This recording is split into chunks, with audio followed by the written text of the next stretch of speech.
2009년 5월 5일 일리노이주 컬럼비아에 사는 경찰 저스틴 바로우에게 이른 아침 전화가 걸려옵니다.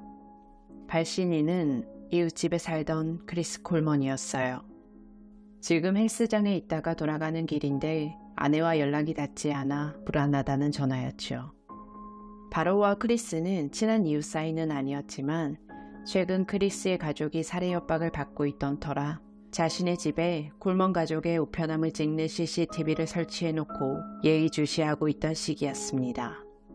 크리스의 전화를 받자마자 지원 요청을 하고 콜먼 가족의 집으로 향했어요. 집에 도착했을 때 외부 침입의 흔적은 없었죠. 열려있던 창문을 통해 지하실로 들어갔고 1층에 도착했을 때 집안의 모습은 경악스러웠습니다. 페인트 냄새로 공기가 매캐했고 항상 지켜보고 있다, 떠나라, 처벌 등 집안의 붉은 글씨로 쓰인 글자들이 보였어요. 경찰들이 1층을 돌아보는 동안 바로우에게 전화했던 크리스가 집에 도착합니다.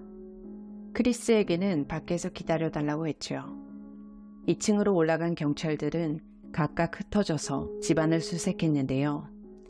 한 경찰이 반쯤 가려진 채 침대에 누워 자고 있는 것처럼 사망한 크리스의 첫째 아들 게릿을 발견했고 또 다른 경찰은 크리스의 아내 셰리를 찾았죠. 그리고 마지막으로 둘째 아들 게빈까지 발견합니다. 세 사람 모두 침대에서 목이 졸린 채 사망했어요. 남편이 운동간 틈을 타 아내와 두 아들을 잔인하게 살해한 사람은 누구일까요?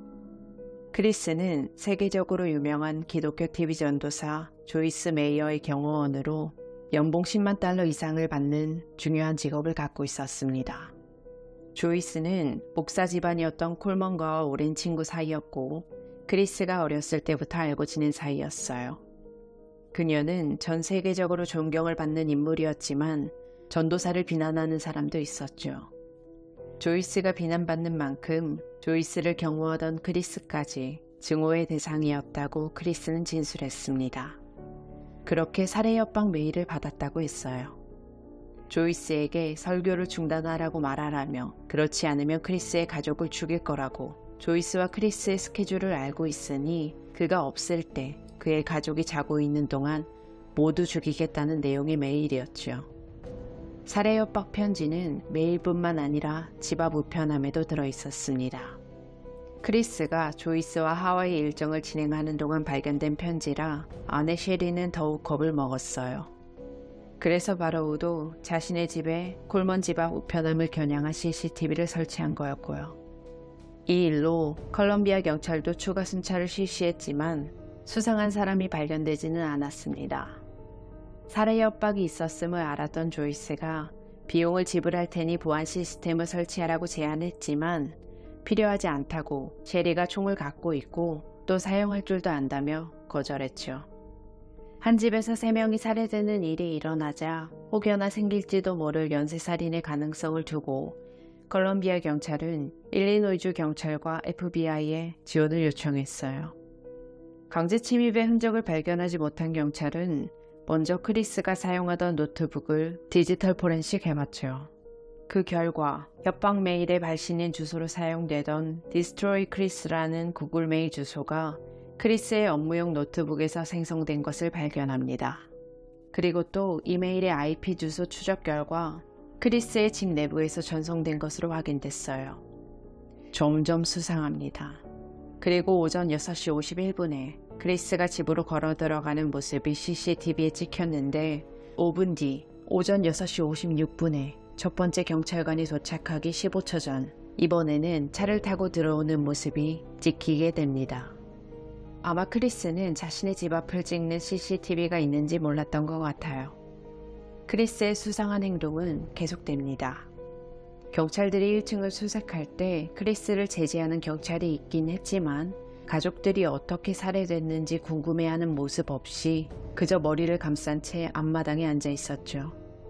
게다가 크리스의 팔에는 긁힌 자국도 있었어요.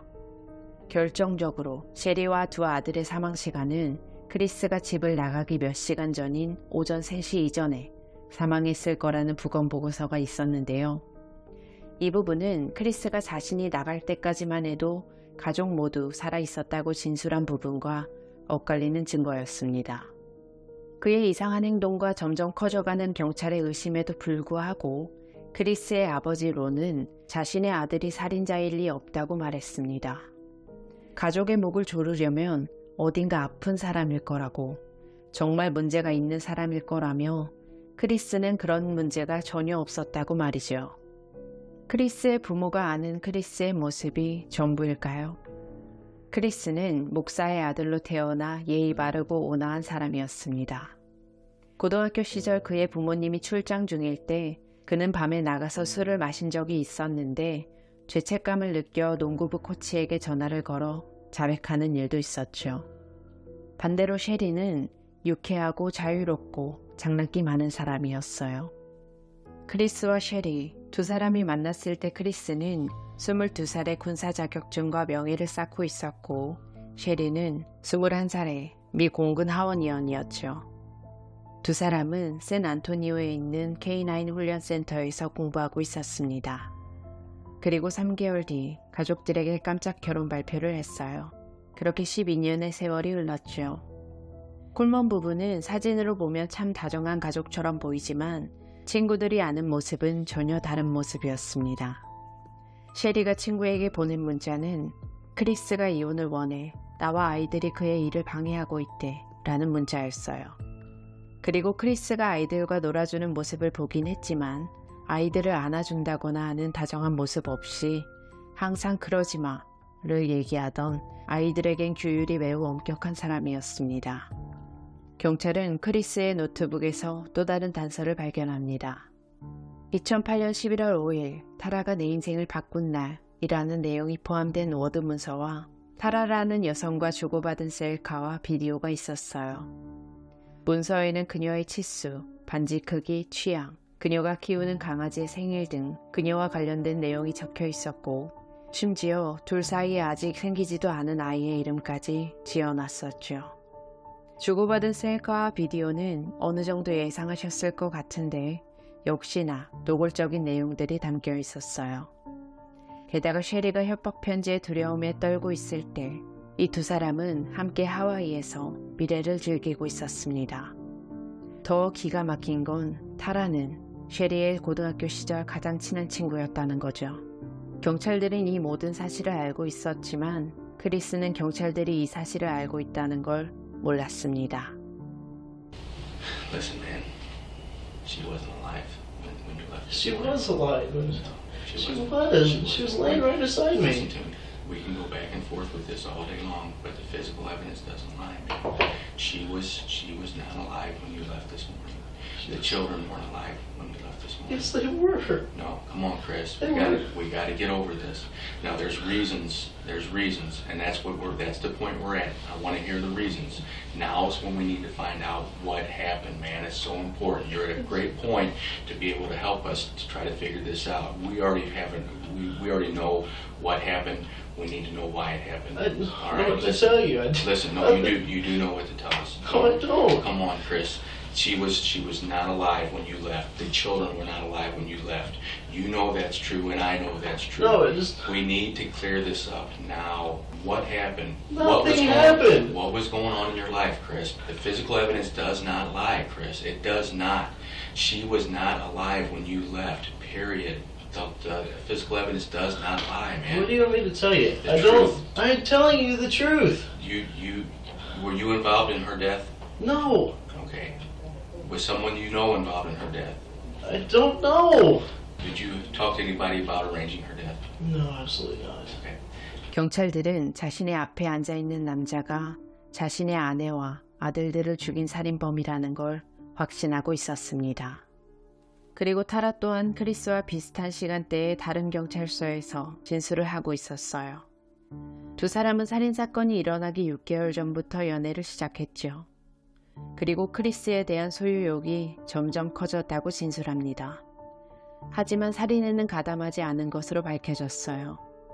한 달에 한 번씩 모임을 가졌던 크리스 지인의 말에 따르면 크리스가 셰리와의 결혼 생활에 종종 불만을 토로했었다고 합니다. 셰리가 좋은 집에서 앉아있는 동안 자신은 좋아하지도 않는 백만장자 부인을 보호하기 위해 일주일에 8, 90시간을 일했다고 1년에 10만 달러를 벌고 있는데 고물차로 돌아다니고 있고 아직도 신용카드 빚을 지고 있다면서 셰리의 씀씀이에 대해서도 불만을 가졌죠. 하지만 이혼을 하게 되면 직장을 잃을 거라고 걱정했다고 했어요. 셰리는 자주 떨어져 지내야 하는 크리스의 직업이 마음에 들지 않았습니다. 크리스도 연중무휴 언제든 조이스가 필요로 할 때면 달려가야 했던 부분이 마음에 안 들었지만 그녀와 여행 일정을 소화할 때 종종 받았던 선물들 그리고 고액의 연봉이 마음에 들었고 남들이 우러러보는 사람 옆에서 일하는 게 좋았어요. 두 사람의 사이가 걱정됐던 조이스는 부부 상담을 제안합니다. 셰리와의 결혼 생활이 행복하지 않았던 크리스의 불륜을 짐작하고 있었지만 그래도 그를 사랑했던 셰리. 상담을 받아도 둘 사이는 회복되지 않았어요. 이 사건은 많은 사람들이 주목하고 있었습니다. 일가족이 살해당한 지 2년이 지난 2011년 5월 6일 열린 재판에서 검찰은 살해 협박으로 시작된 이 일가족 살인사건이 미스터리 스토커를 살인자로 설정하려는 크리스의 계획이었다고 주장했고 그가 자신의 불륜을 밝히고 이혼을 하기보다는 아내를 죽이기로 결정했다고 주장했어요. 크리스는 이혼을 하면 10만 달러를 받는 직장을 잃게 된다고 굳게 믿었다고 말이죠. 조이스 또한 그가 훌륭한 직원이었지만 살인사건이 일어나기 전 개인 핸드폰을 갖고 다니기 시작했고 특히 살해 전날 몸이 좋지 않다고 말해 휴가를 줬었다고 증언했습니다. DNA 증거와 족적 분석, 디지털 포렌식 등의 증거로 결국 크리스는 3건의 1급 살인 혐의로 유죄 판결을 받아 가석방 없는 종신형을 선고받았습니다. 사랑하는 남편에게 목을 졸려 사망한 셰리는 겨우 31살이었습니다. 비록 사람과 돈이 살인의 동기가 되었다고 하더라도 한때는 사랑했던 아내이자 내 아이들의 엄마인데요. 그리고 아이들은 또 무슨 잘못이 있을까요? 게릭과 게비는 겨우 11살, 9살이었습니다.